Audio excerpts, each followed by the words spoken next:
গণ অভ্যুত্থানে আওয়ামী লীগ সরকার পতনের পর সারা দেশের মেয়রদের অপসারণ করে সিটি কর্পোরেশনগুলোতে প্রশাসক নিয়োগ করে অন্তর্বর্তীকালীন সরকার। তখন থেকেই রাজশাহী সিটি কর্পোরেশনের প্রশাসক হিসেবে দায়িত্ব পালন করছেন বিভাগীয় কমিশনার। সেই সাথে বিভিন্ন ওয়ার্ডের কাউন্সিলরের দায়িত্ব দেওয়া হয় সরকারি কর্মকর্তাদের। কিন্তু তারা নিজস্ব কাজের বাইরে বাড়তি যে দায়িত্ব পালন করছেন তাতে নাগরিক সন্তুষ্টি অর্জন করতে পারেননি।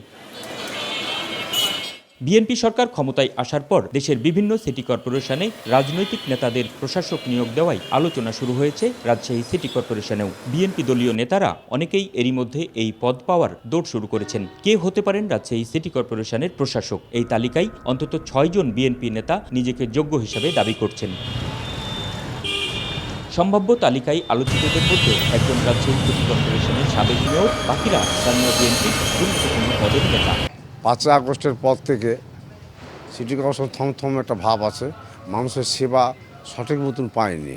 কারণ সরকারি প্রশাসনকে দিয়ে বা সরকারি কাউন্সিলরকে দিয়ে কোনো সেবা পাওয়া যায় না। সাধারণ মানুষরা জনগণের প্রতিনিধি, যে জনগণের প্রতি তারা ভোটের মাধ্যমে তারা পাস করেছে তাদের মাধ্যম দিয়ে সেবাটা চায়, সেই সেবাটা কিন্তু এক বছর তারা পায়নি।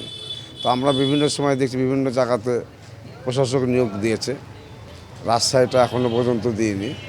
আমিও চাচ্ছি যে রাজশাহীতে যদি প্রশাসক নিয়োগটা দেয় দলের কাউকে, তাহলে দেখা যাচ্ছে যে রাজশাহী সেবা সাধারণ জনগণ যে সেবাটা এক বছর থেকে পায়নি সেই সেবাটা এক বছর পাবে। কিছুদিন আগে 6টি সিটি কর্পোরেশনে প্রশাসক নিয়োগ দিয়েছে আমাদের সরকার। সামনে রাজশাহী সিটি কর্পোরেশন সহ আরও যেগুলো আছে সেগুলোতেও নিয়োগ দিবে ইনশাআল্লাহ।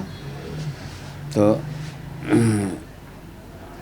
আল্লাহর ইচ্ছায় যে আমিও আশাবাদী যে ইনশাআল্লাহ আমাকে রাজশাহী সিটি কর্পোরেশনের প্রশাসক হিসাবে নিয়োগ দিলে রাজশাহীর আমি চেষ্টা করব আর কি যে এই মহানগরীর জনগণের জন্য কাজ করার, সেবা করার। প্রশাসক পদ নিয়ে এই আলোচনাকে প্রতিযোগিতা হিসেবে মনে করেন নেতারা। দলের কেন্দ্রীয় সিদ্ধান্তের অপেক্ষায় রয়েছেন তারা। নির্বাচিত ভিপি ছিলাম, ছাত্রদল যুবদল শেষ করে যুবদলের সভাপতি ছিলাম, এখন বিএনপি দীর্ঘ 12-10 বছর থেকে করছি আমি। এখানে আমাদের ভিতরে প্রতিযোগিতা আছে, কিন্তু আমাদের প্রতিহিংসা নাই। দল যাকে দায়িত্ব দিবে, আমাদের প্রিয় নেতা জনাব তারেক রহমান যাকে দায়িত্ব দিবে সেই দায়িত্ব। আসলে চেয়ার ম্যাক্সিমাম ফিট, এই চেয়ারে যে বসবে সেই যদি চেয়ারকে ঠিক মতন পরিচালনা করতে পারে আমরা সে এই সিটি কর্পোরেশন পরিচালনা করতে পারবে।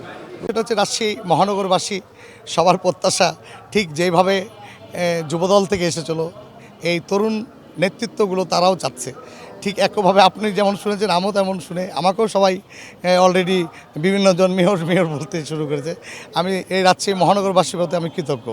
পাশাপাশি আমরা যেহেতু দলের মধ্যে একটি সীমাবদ্ধতা রয়েছে, আমরা সংগঠন করি, আমাদের দলের নেতা রয়েছেন, তিনারাই নির্ধারণ করবে যে কে হবেন। বিএনপির সাধারণ নেতাকর্মীরা বলছেন প্রশাসক হিসেবে শুধুমাত্র দলীয় বিবেচনা না করে নাগরিক সেবায় গুরুত্বপূর্ণ অবদান রাখতে পারে এমন কাউকেই বিবেচনা করা উচিত। কারণ প্রশাসকের কর্মকাণ্ডের প্রভাব পড়বে আগামী সিটি কর্পোরেশন নির্বাচনে।